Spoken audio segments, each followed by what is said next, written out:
오늘 시편 103편 6절에서 14절 말씀 가지고 영원한 스승 하나님의 성품이란 제목의 하나님 말씀 함께 나누고자 합니다. 오늘은 교사 주일이죠. 우리 옆에 있는 분들과 이렇게 인사할까요? 우리의 영원한 스승은 하나님이십니다.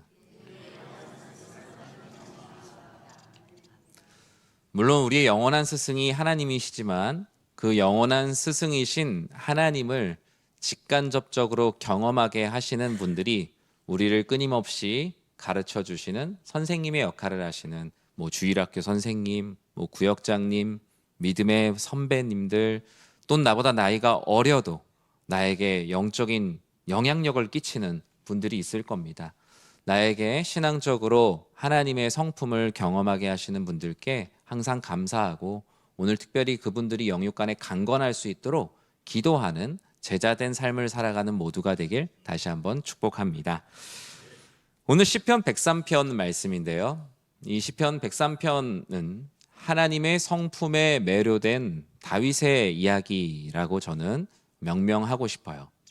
이 시편 103편을 특별히 감사 주일에 많이 설교를 하기도 하지만 왜 다윗이 감사할 수밖에 없었고 여호와 하나님을 송축할 수밖에 없었는지 그것을 압축한 단어로 표현하자면 저는 매료라는 단어를 쓰고 싶습니다. 하나님의 그 성품이 얼마나 놀라운지 다윗은 하나님을 찬양하지 않을 수가 없었어요. 내용을 정리하자면 이런 거죠. 하나님이 나에게 베푸신 인자하심이 너무나 큰 거예요. 또 나뿐만 아니라 내가 속한 가정, 공동체, 동아리, 직장, 내가 속한 공동체 가운데 부어주신 그 하나님의 인자하심에 다윗은 매료되었습니다.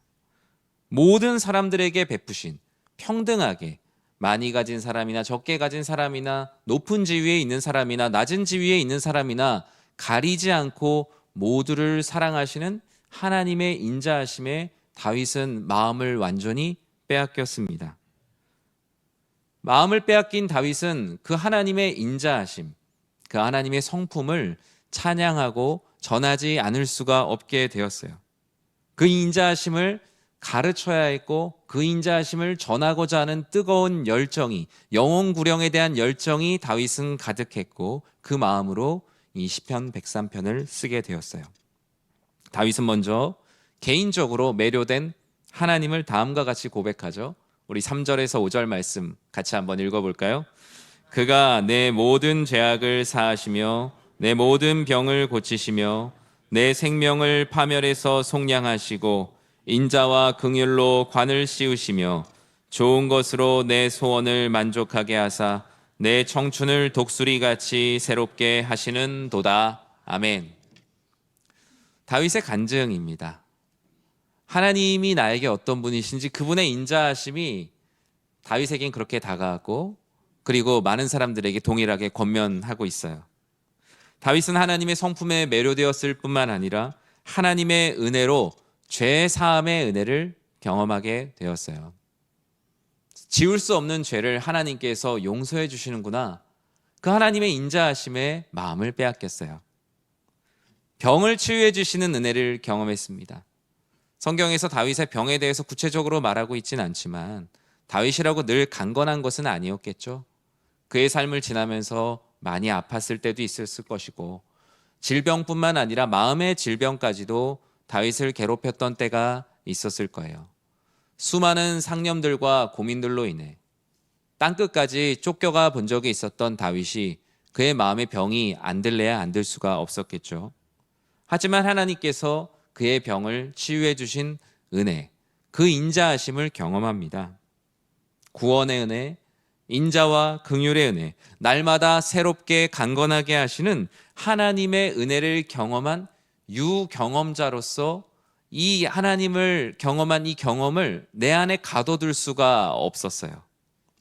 다윗은 받은 은혜를 자신 안에 가둬둘 수 없을 만큼 하나님의 은혜로 그의 마음이 부풀어 올랐습니다. 터질 것 같은 은혜로 가득한 자신의 마음을 누군가에게 전하지 않으면 안 됐는데요. 그런 의미에서 바로 이 다윗의 마음이 오늘날 하나님의 말씀을 가르치는 교사의 역할을 감당하는 모두에게 있어야 합니다. 그래서 아버지의 말씀을 전하는 또는 하나님 아버지의 선한 영향력을 끼치는 자리에 있는 모든 사람들은 하나님의 성품에 매료된 사람, 내가 구역장으로 섬기든 아니면 믿음의 선배로 누군가에게 영향력을 끼치든 내 주변에 믿지 않는 사람들에게 하나님의 사람으로서 선한 영향력을 끼치는 사람이라면 반드시 전제되어야 되는 조건이 있는데, 바로 다윗이 경험했던 것처럼 하나님의 성품에 매료된 사람이 되는 것입니다. 우리가 신앙의 공동체인 가정과 교회에서 무언가를 배우고 가르친다라는 것은 무엇일까요? 바로 하나님을 가르치고 배우는 것입니다. 교회 안에서는 어떻게 종교 생활을 잘 할 것인가에 대한 사람의 연륜과 스킬을 배우는 곳이 아니라 하나님을 배우고 하나님을 가르치고 하나님을 나누는 것이 바로 교회입니다. 그런 의미에서 교회란 하나님 말씀의 상호작용이 있는 곳이 바로 교회예요. 교회에는 인간의 경험을 서로 나누는 시간이 아니라 하나님을 알게 된 인간의 경험을 나누며, 인간의 지식을 나누는 곳이 아니라 하나님을 아는 지식을 서로 전하고 나누는 것이 바로 참된 교회인 것이죠. 먼저 수직적으로 하나님과 우리 사이에 일어나는 말씀의 상호작용이 있습니다. 이를 볼 수 있도록 하신 것이 대표적으로 예배 때 선포되는 말씀과 이 설교의 시간이 가장 대표적인 시간이에요. 하나님 말씀의 권위로 하나님께서 말씀의 강단에 선 사람을 통해서 가르치시고, 또 그 말씀들을 듣고 전하는 자나 듣는 자나 모두 다 하나님께 영광 올려드리는 영원한 스승 되시는 하나님 아버지를 바라보고 전하고 듣는 시간이 바로 설교의 시간입니다. 하나님의 말씀이 위임되어 전해지는 권위의 자리를 통해 하나님과 우리 사이에 일어나는 말씀의 작용을 눈으로 볼 수 있는 시간이죠. 그리고 성도와 성도 사이에 일어나는 말씀의 작용이 있습니다.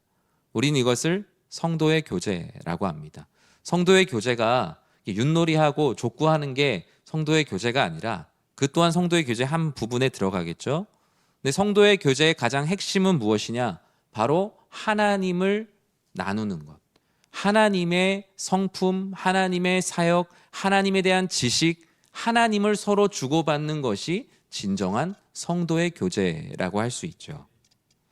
어느 누가 주도권을 갖고 있지 않습니다.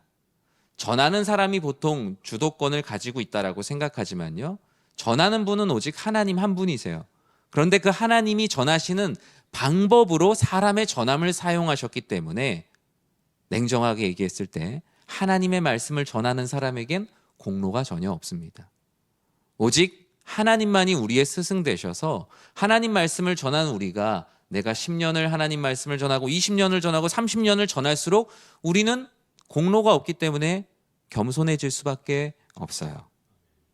어느 누가 주도권을 갖기보다 가르치는 자나 배우는 자나 모두 하나님을 영원한 스승으로 모시고 그분의 말씀 앞에 둘러앉아 있는 우리는 제자입니다.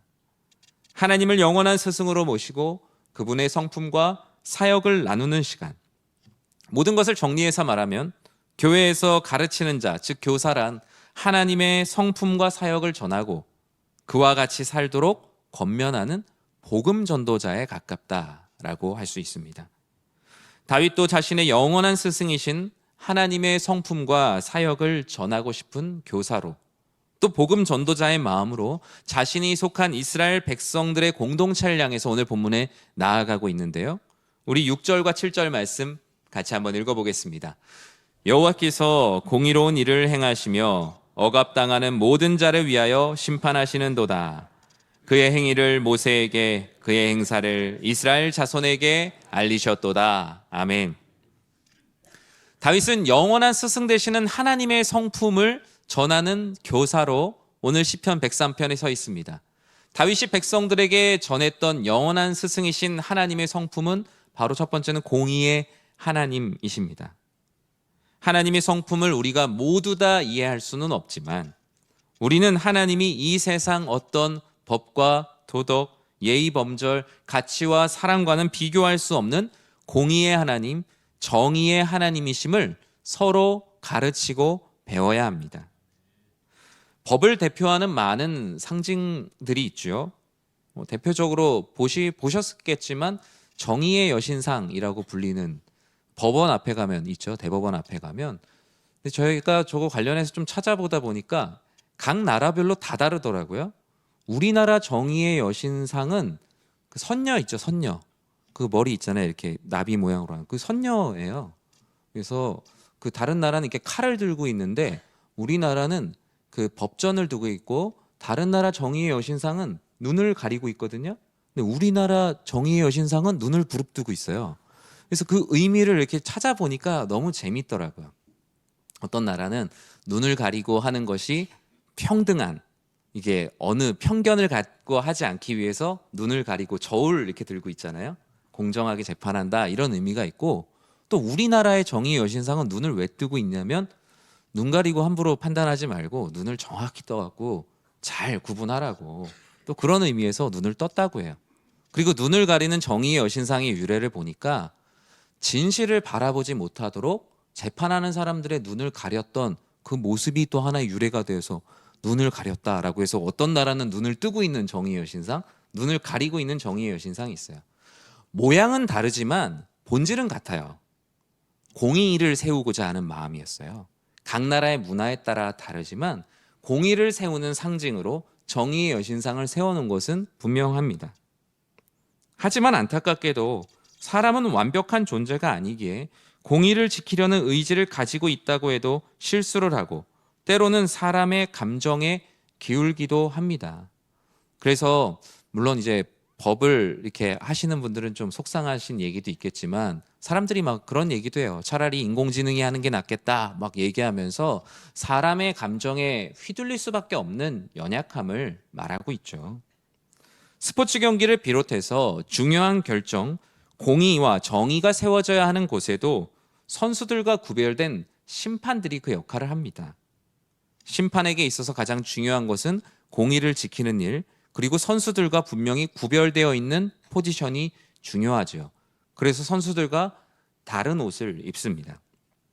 그래야만 공의로운 판단을 할 수 있기 때문입니다. 심판이 공의를 잃어버리면 경기가 거칠어집니다. 난폭해지고 경기가 정상적으로 진행되지 않기 때문에 심판이라는 한 사람을 통해서 세우는 공의가 그 경기의 전반적인 질을 결정합니다. 지난주에 우리 교회 성도님들과 요 밖에 나가서 축구를 했어요. 풋살을 했어요. 한 3분 뛰었는데 종아리가 아프더라고요. 너무 오랜만에 해갖고. 그런데 심판을 보시는 집사님이 그렇게 불쌍해 보일 수가 없었어요. 초등학교 2학년 아이들이 와갖고 거의 멱살만 안 잡았지 어떻게 이걸 프리킥을 주냐, 라인이 나가지, 한 20-30명이 그 집사님을 둘러싸고 항의를 하는데 이분이 내일 출근을 할 수 있을까라는 생각을 했어요. 분명히 공의로운 심판을 내렸지만 사람의 마음 가운데 그렇지가 않은 거예요. 따지는 거예요. 사람의 마음이 그렇습니다. 아이들 각자의 기준이 다 달라서 억울함을 표하는데 그 사이에서 진땀을 빼고 있는 집사님의 모습을 보면서 사람이 공의로울 수가 있을까? 그리고 공의로운 판단을 하여도 그것을 수납하는 사람이 거기에 신적 권위를 부여할 수 있을까? 라는 짧은 생각을 그 시간 동안에 이렇게 하게 됐습니다. 사람은 공의롭고 싶어도 공의로울 수가 없고, 공의로운 판단을 했어도 받아들이는 사람이 공의롭지 않으면 그 공의로운 판단도 세워지기가 어려워요. 그러나 우리는 영원한 스승 되시는 하나님의 심판에는 우리가 공의를 부여하고 있습니다. 그것을 믿고 있어요. 여러분 믿으시잖아요? 말씀을 믿고 그 말씀대로 따라가는 것에, 이 말씀의 공의의 진위 여부에는 의심하지 않아요.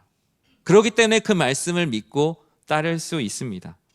하나님은 자신의 이권과 편의대로 결정하지 않으시고 6절의 말씀처럼 불의한 곳에 또 억압당하는 곳에서 모든 사람들을 공의롭게 심판하시는 하나님이세요. 또한 하나님은 하나님의 공의를 모세에게 알려주시고 이스라엘 자손들에게도 이 일이 얼마나 공의로운 일인지를 친히 알려주셨어요.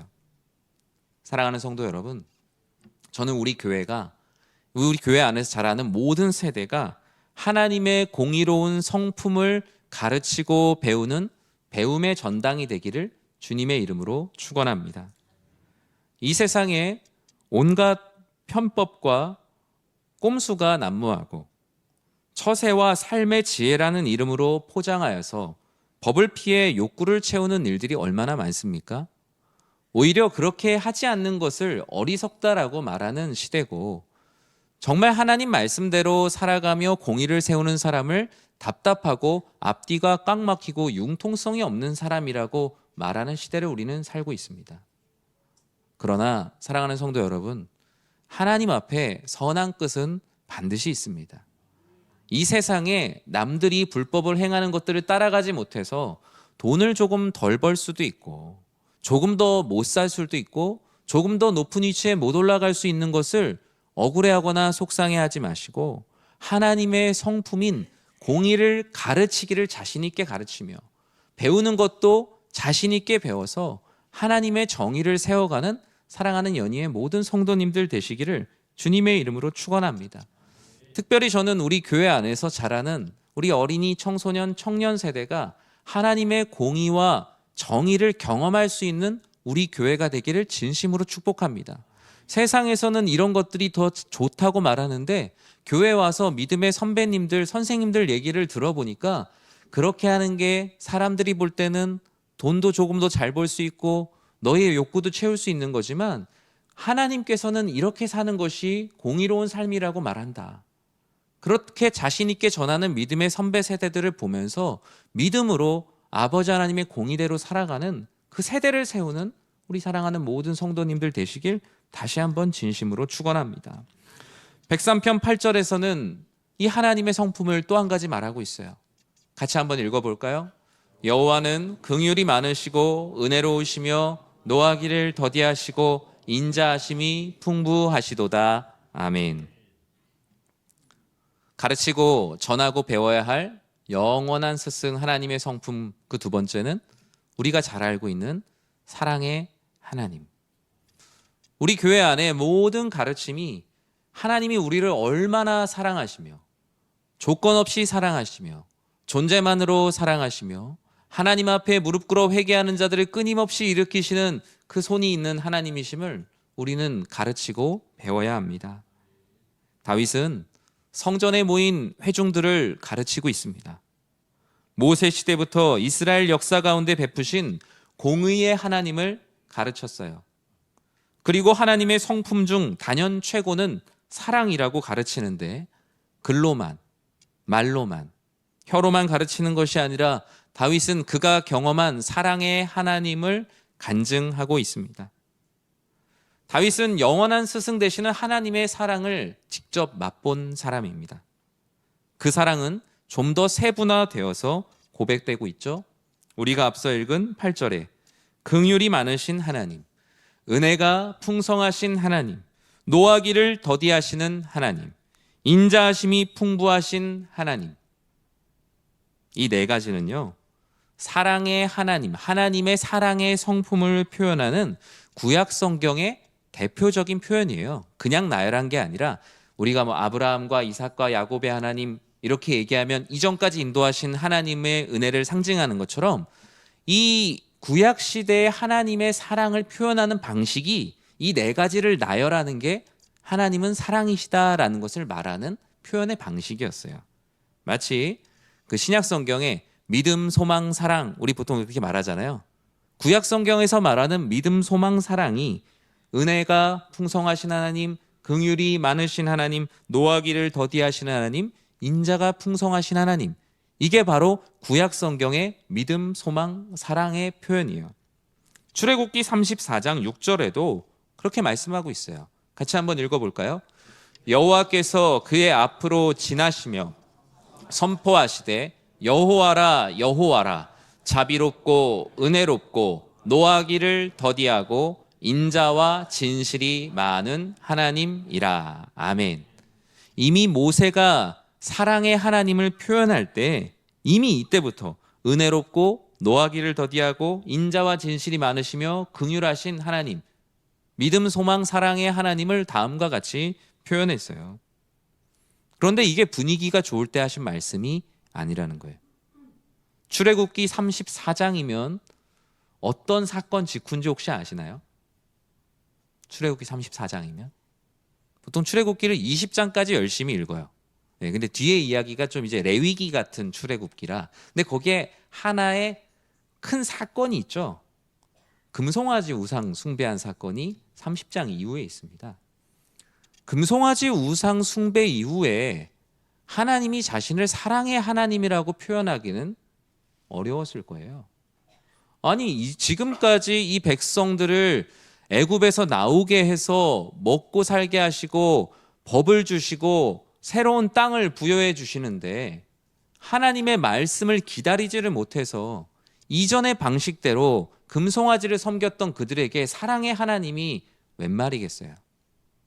그런데 34장 6절에서 하나님께서 모세 앞을 지나시면서 말씀하셨던 것이 이 34장 6절에 내가 너희를 얼마나 사랑하는지를 너희는 아느냐라고 말씀하고 계세요. 아주 큰 잘못을 했을 때 사랑의 하나님이 어떤 분이신지 알려주셨어요. 이 34장 6절을 현대어 성경으로 보면 다음과 같습니다. 같이 한번 읽어볼까요?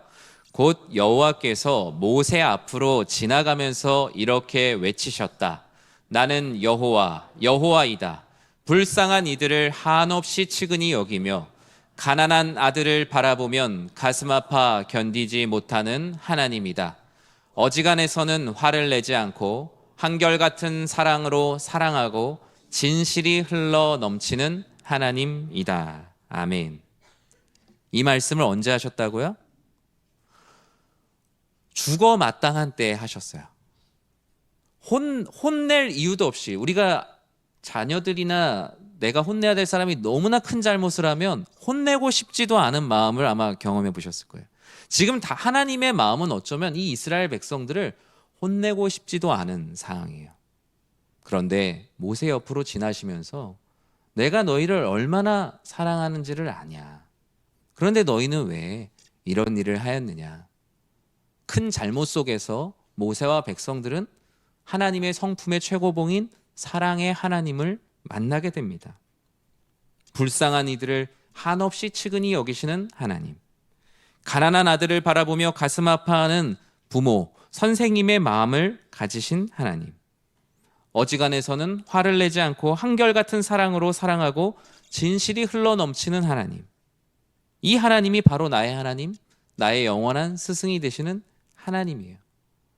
여러분이 교회에서, 가정에서, 여러분이 속한 곳에서 하나님의 성품을 가르치는 위치에 있다면 바로 이런 하나님의 성품을 기억하시기 바랍니다. 그 하나님의 성품을 드러내는 것이 바로 하나님께서 세우신 교사의 참된 모습이에요. 이 8절 말씀을, 이 103편 8절 말씀을 그러면 현대어 성경으로 보면 무엇이라고 말합니까? 다시 한번 같이 읽어볼까요? 안쓰러운 것 보시면 마음 아파 어쩔 줄 몰라 하시어 가슴에 꼭 품어주며 아껴주시는 분, 어찌하든 잘해주고 싶어 늘 너그럽게 대해주시는 분, 여호와, 좀처럼 화를 내지 않으시고 한결같이 따스하게 아껴주시는 주님. 다윗이 경험한 영원한 스승이신 하나님, 그 사랑의 하나님을 다윗은 이와 같이 백성들에게 나누었어요.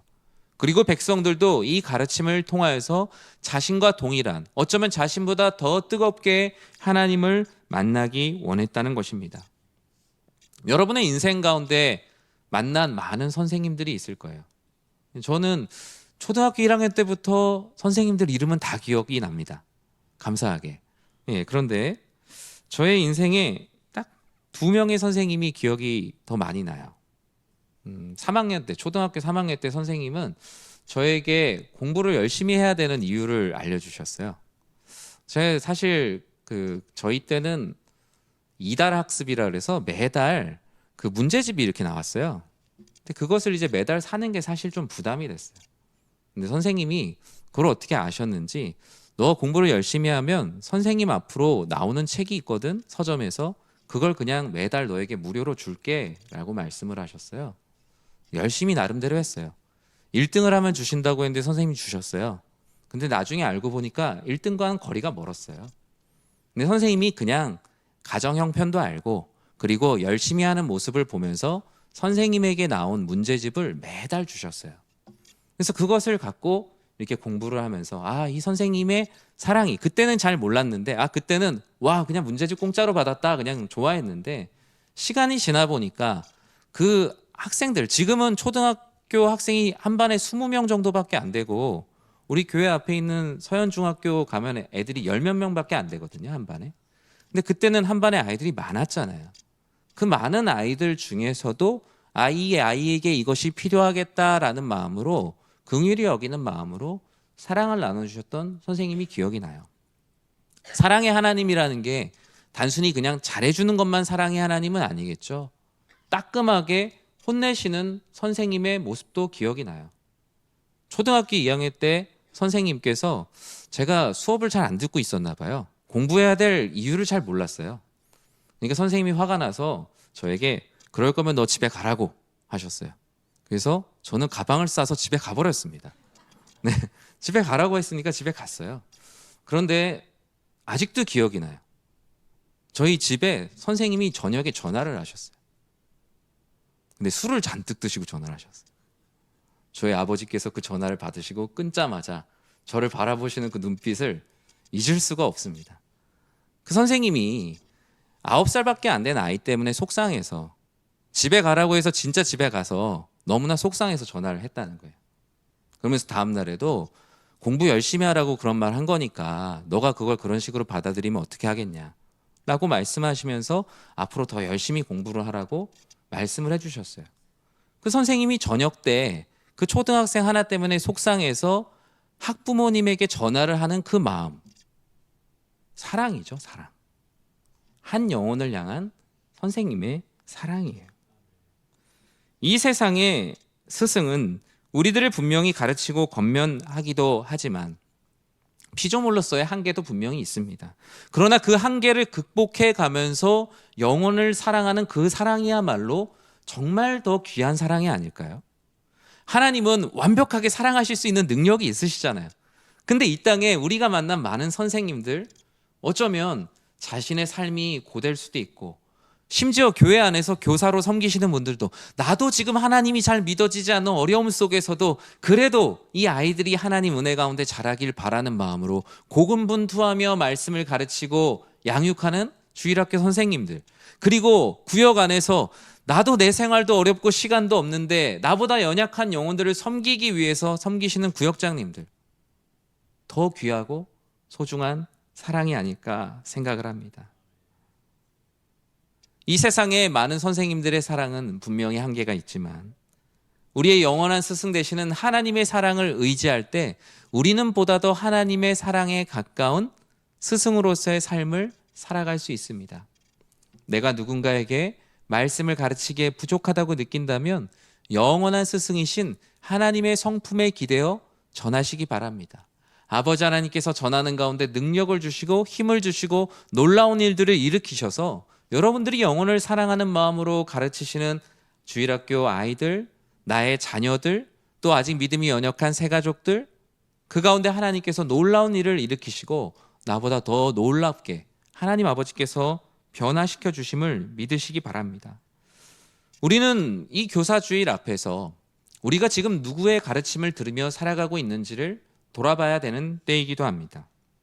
지금 나를 가르치고 있는 분은 누구신가? 하나님이 나를 가르치고 계시는가? 아니면 하나님은 가르치고 계시는데 나는 다른 교실에서 다른 선생님의 말을 하나님처럼 듣고 있지는 않은가? 우리는 교사주일을 맞이해서 하나님이 아닌 가르침을 하나님처럼 믿고 그 교실에 있다면 그 교실을 뛰어나올 수 있는 용기가 필요합니다. 안타깝지만 사람은 배운 데까지 가며 가르친 곳까지 가기 때문입니다. 말씀을 맺습니다. 우리의 영원한 스승은 우리를 구원하신 하나님, 그리스도 예수이심을 항상 기억하는 모두가 되시길 진심으로 축복합니다. 그 하나님의 성품 안에 우리가 가르쳐야 할 모든 것도 담겨 있고 우리가 배워야 할, 우리가 나눠야 할 성도의 모든 교제가 담겨 있습니다. 그리스도 예수의 모습 속에 보이는 참된 스승의 모습은 우리가 배우고 보여야 할 삶입니다. 이 교사 주일에 여러분 같이 다짐했으면 좋겠습니다. 내가 먼저 하나님의 성품을 담고 하나님의 성품을 전하고 나누는 교사가 되어야겠다. 그리고 나와 함께 선한 영향력을 나누는 이들에게 나를 나누기보다 하나님의 성품을 경험한 나를 더욱더 나눠야겠다. 그리고 마지막으로 지금까지 나에게 하나님의 말씀을 가르치고 삶을 가르쳐 주신 선생님들을 위해 열심히 기도해야겠다. 특히 그 세 번째를 꼭 하셨으면 좋겠습니다. 여러분을 가르쳐 주신, 교회 안에서 가르쳐 주신 선생님들은 요즘 어떻게 지내십니까? 저도 이렇게 떠올려 보면 안타까운 일들도 많았던 것 같아요. 저를 가르쳐 주신 선생님들 중에서는 지금 신앙생활을 하지 않고 있는 분도 계십니다. 그리고 오히려 하나님을 멀리 떠나서 방황하고 있는 분도 계시고요. 제가 어릴 때 저를 가르쳐 주신 선생님들을 보면서 때로는 내가 저런 분에게 배웠다니 라고 실망했던 적도 솔직히 있습니다. 그런데 요즘 들어 그런 모습들이 더 대단하셨던 것 같아요. 나의 신앙이 영글지 않았음에도 불구하고 어떻게든 나보다 연약한 영혼들을 위해서 나도 배우는 입장에서 하나님을 가르쳐가는 그분들의 열심이 얼마나 대단했는가. 오히려 더 존경하는 마음이 생기더라고요. 완전하지 않음에도 불구하고 완전하신 하나님을 전하기 위해 최선을 다했던 그 선생님들의 사랑 안에서 우리를 사랑하시는 하나님의 사랑을 보게 되고 더 기도하게 되더라고요. 우리가 어떤 스승과 제자가 돼야 될지 몇 가지 정리해 봤습니다. 6개로 정리해 봤는데, 하나님 배우기를 기뻐하는 스승과 제자가 되자.